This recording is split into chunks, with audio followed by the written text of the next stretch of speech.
छु। शेरबहादुर देउवाबाट पशुपति क्षेत्र विकास कोषको सदस्य सचिवमा नियुक्त भएका डाक्टर मिलन कुमार थापा विरुद्ध अख्तियार दुरुपयोग अनुसन्धान आयोगले मुद्दा दर्ता गरेको छ।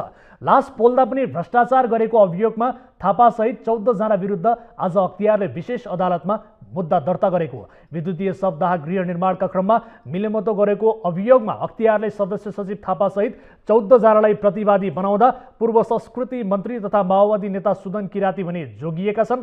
किरातीसँग पनि यस सम्बन्धमा अख्तियारले बयान भने लिएको बताइएको थियो।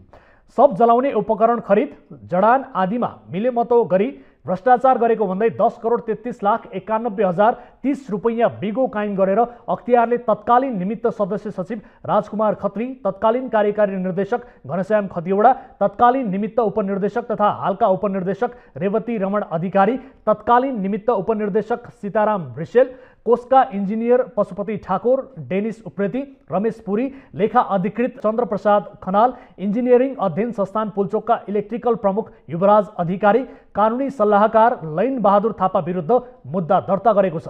यस प्रकरणमा म्यान इन्टरप्रेनर प्रालीका सञ्चालक मनोज पुरी र यदनन्दन भट्टराई, एप्पल इन्जिनियरिङ प्रोफेसनल कन्सल्टेन्सीका प्रबन्ध निर्देशक सुरज चापागाईलाई पनि विपक्षी बनाइएको छ।